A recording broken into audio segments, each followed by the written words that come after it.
Staré báku, vagabunde, lopše, geder. Si ještě nespí. Mluví ze spaní se svým lékařem. Já ti vyliju perka. Šíš zase. Snad abych šel. To patřilo mně. Hauzírníku. No, tak to by. Ta se modlí před spaním. Jak je všude vidím. Kam se podívám, vzduch mi před očima houstí. I na stropě tě vidím. Našel bys mě na podlaze, kdyby se zvednul. Že nejsem podlaha. Že nejsem prknu. Že nejsem suk v tom prkně. Tohle dřevo mě miluje. Panák prkenej. Počkej. Nic jiného mi nezbývá. To jsem si to jinak představoval. První noci s tebou. Lepší první než poslední. Poslední? Nikdy nebude poslední. Co ty víš, co my víme.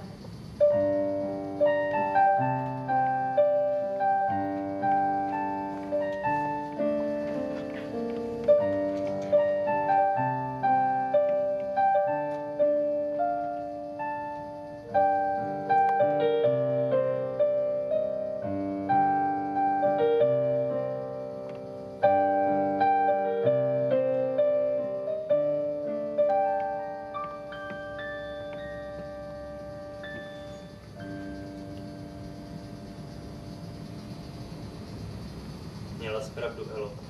Poslední noc a my budeme každý jinde. Která byla nejhezčí? Ta první. Měla jsi pravdu, ta první. Ráno tetinka odešla do služby a my měli na sebe celý den. Už je to tady. Co? Zahoukal parník. Houkal parník, tak ať. Ele, to je poslední, který se vrací. Takhle houká.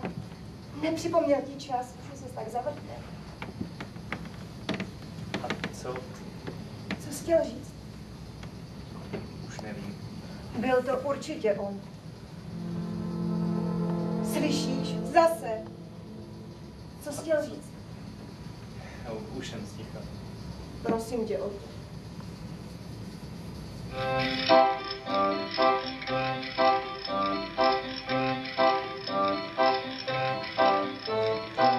Už mám postel rozesklanou, ní se nebojím.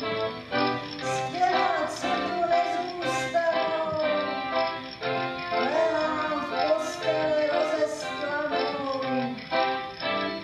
Ty jsi poslední.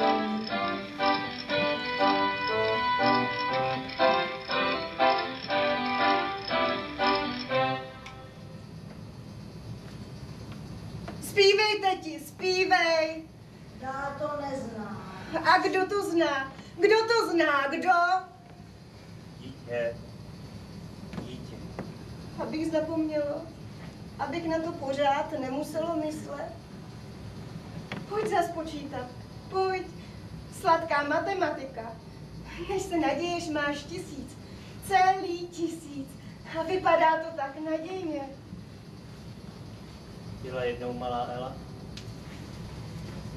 A ty jsi za ní všecko obstaral. Kabát do čistírny dones. Ona by ho nikdy nevyzvedla. Lístek v tramvaji si koupil, z revizorů strach neměla. Když dostala žízeň, zaved si někam a dal jí napít. S tebou nevěděla, co je žízeň. A když se dalo do deště, byl jsi to ty, kdo jí schoval pod balíček s novou košilí. Nebo si ji zaved do zastrčeného průjezdu, kam by sama nikdy nešla.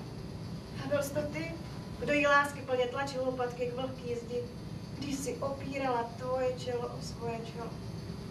Chodili jste spolu po nocích a to bylo veliký, protože... Ženská sama na ulici v noci je blázen, anebo děvka. Co tady bude sama dělat? Bude kysnout mezi 4 stěnami? Co bude poslouchat celé dny? Co to pustí? Co to vrže? Kdo to houká? Co je to za křik? Jak mám usnout? Neslyšela z toho nového doktora?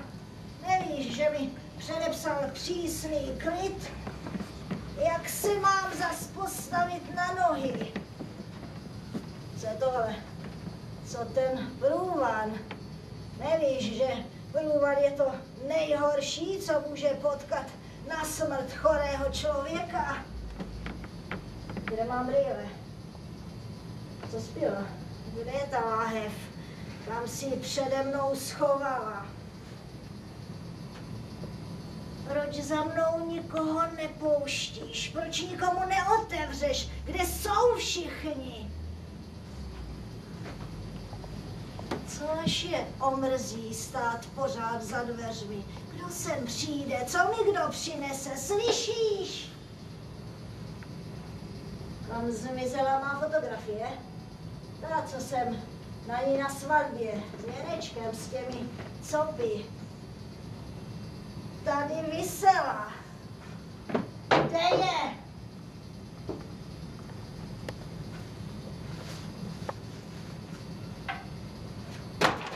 Nečti knížku, kazíš si oči.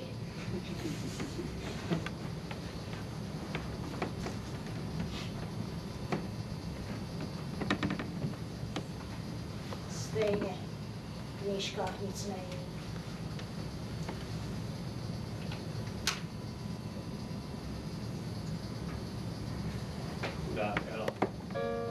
Zapadá tu pomalu prachem.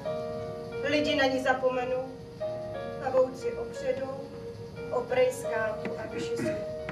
Nebude si už vůbec podobná. Zapomene, kdo je ona a kdo tetinka. Vynadá se jim hlasem, rozpláče se vlastními slzami. Když uvidí svý nohy, začne hystericky křičet. Prosím, odejděte! Když uvidí svý ruce, začne se takhle objímat a žadonit. Prosím, zůstaňte tady, prosím. Nebude už jak zavolat. Čím zavolat? A ten jediný, kdo by mohl, bude na dobro pryč. Ani psát se ti nedá. Vyslovný písmen, podají papířek a mě přijde. Já byla ráda, že tě můžu mít vedle sebe. Ještě blíž sebe. Až tak blízko, až si musela říct, že už to nejde. Vědět, že se ti můžu kdykoliv dotknout. Slyšet tě dýchat. Cítit, jak mi tvým dechem vlnou řasy na oči. Nebo to není, jako bychom se i ve snách potkávali? Když se po sobě otočíme. Máme přece na jazyku to samé. Nemohlo by to působit i na dálku. Bude mezi mnou a tebou tolik věcí, tolik lidí. Jak by si to proklastilo cestu od tebe ke mně? Jak to zavolí? Pojď to zkusit. Ty buď tady a já si vezmu svou židli sem. Mezi námi je dálka.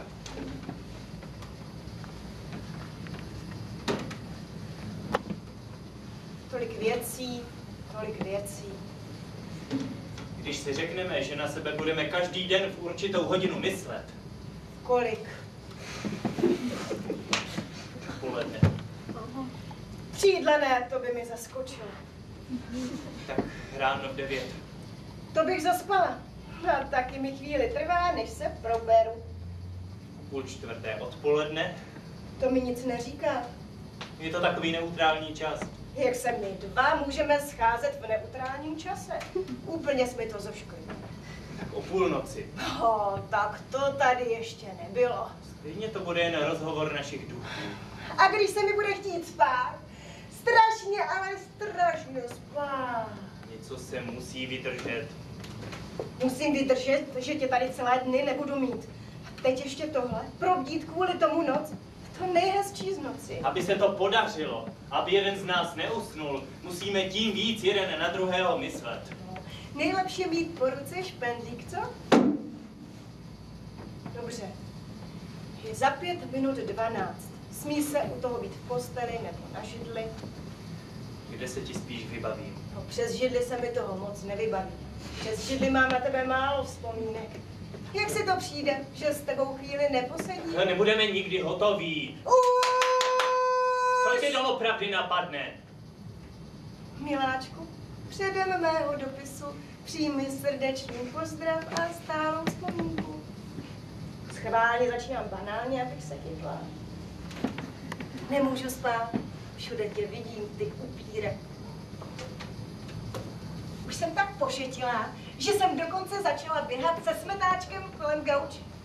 Jestli nevymetu aspoň kousíček bláta z tvý drahý obuvy. Nic. Už jsem tady vymetala 100krát. Jsi oholený nebo máš fousy? A teď mě to nebaví. Chtěla bych si šáhnout. To je k ničemu, jen si tak na sebe myslet. Nezlo. Ležíš, oblečený nebo svlečený. Šel jsi opravdu spát, nebo si sebou jen tak praštil? Co pravá ruka? Máš ji pod bradou? Na stehně nebo podél těla? Dávej na ní pozor. To je ta, co ti vždycky dřevění. A co levá? Jak se má? Máš ji pod hlavou? Nebo s ní čmáráš kliky háky do stropu, jako když mi nechceš půjčit? Teď vidím, jak je toho na mě moc, když mám být zevrubná. A jak to musíme mít dobře poskládaný, aby jsme se na ten boží svět vešli. Je to všechno strašně důležitý. Potřebuji znát každý detail, všechno. Už bych spal. Dneska byl moc práce. Jestli to tak půjde dál, budu si muset vařit silný čaj, abych vydržel vzhůru. Promiň, že ti skáču do řeči, ale taky se mi zdá, že už vůbec nevážíš. Jsi čím dál lehčí. Chtěla bych si tě potěškat. Myslím na tebe, kudy chodím. Jednou uličkou, v které se rozléhají kroky, chodím nejradši. Vypadá to, jako kdybys šla za mnou. Jako bys byla zase jen kousek pozadu, protože vizitíruješ okna na střech. Povídám si s tebou, volám tě přes rameno. Pokouším se dokonce napodobit tvůj hlas. Nikdy bych neřekl, že to bude tak těžké. Umím přece přehrávat lidi. Ale do tebe se nějak nemůžu trefit. Snad, že tě tolik znám a že jsem žárlivěji na vlásek s tebe. Můžu to celý dny, už mluvím skoro jako ty, ale přece to pořád nejsi ty. Je to rozdíl a ten rozdíl se nedá překonat. Už z toho pomalu šílím, ale utěšuju se, že tím rozdílem, který se nedá překonat, tím, co za Boha nemůžu vystihnout z tvýho hlasu, ty vlastně trváš. Že tě nezapomenu, dokud budu cítit ten rozdíl. První dny tady jsem spával na boku. Bylo to nepohodlný, ale dělal jsem to, abych tě neutiskoval. Skoro jsem cítil, jak nejdeš. Teď se ale přistěhuju, že už pomalu nešetřím tvý místo. Probouzím se a vidím, že jsem pro sebe zabral celou postel a je mi, jako bych tě od sebe vyhnal. Miláčku. Co je? Ale to není žádný rozhovor. To jsou jen samomluvy. Ani nepočkáme, ani nedáme najevo, že by se ten druhý ozval. Ani to nepředpokládáme. Je to bída. Když v tom budeme pokračovat, skončíme jako dva blázni. To je k ničemu, jen si tak povídat a povídat, až z toho jeden usne a probudí ho jen sucho v krku. Co jiného chceš dělat? Jak říká tetička. Fantazie se nenajíš. Je dávno známá a 100krát vyzkoušená věc.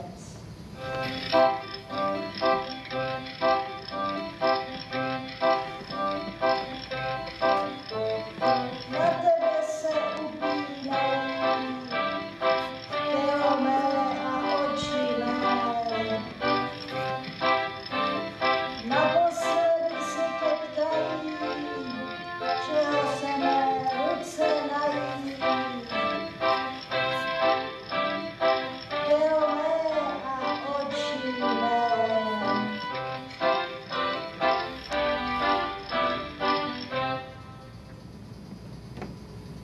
Máme sotva 1:15. Půl, řekni půl. 1:15 a kdo ví, jestli. Nemůže nám zbývat tak málo. Čas je nemilosrdný, utrhne nám to v půli věty. Jak Hamletovi. Už vám neřeknu. Vždycky si řeknu, co chci. Ještě nikdy jsem skončila v půli věty.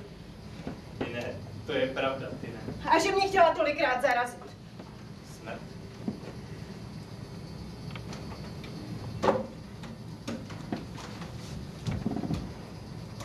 Helo?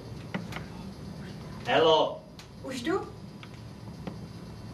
Slez dolů, chceš se zřítit, slez z toho zábradlí. Já nemůžu. Tak ti pomůžu. Ne! Nepřibližuj se ke mně. Bože můj, má to smysl? Co jsi tam uviděl? Tvoji hlavu zarytou do země. Co mý kosti? Slyšel jsem je. Tak hluboko? Do takový němoty bych od tebe spadla? Tak dost už, pojď sem. Elo, slez z toho zábradlí. Máš strach? Ano! Ano, mám. Dokud uvidím, že si hlídáš každý můj krok, půjdu bezpečně po okraji propasti a nic se mi nestane. S tebou stojím a padám. Nenaložila z toho na mě trochu moc? Co kdybych já byl na tvém místě? To se tobě nestane. Nemáš nic, s čím to pro tebe stojí a padá. Taky bych to chtěl mít. Nemůže to být já?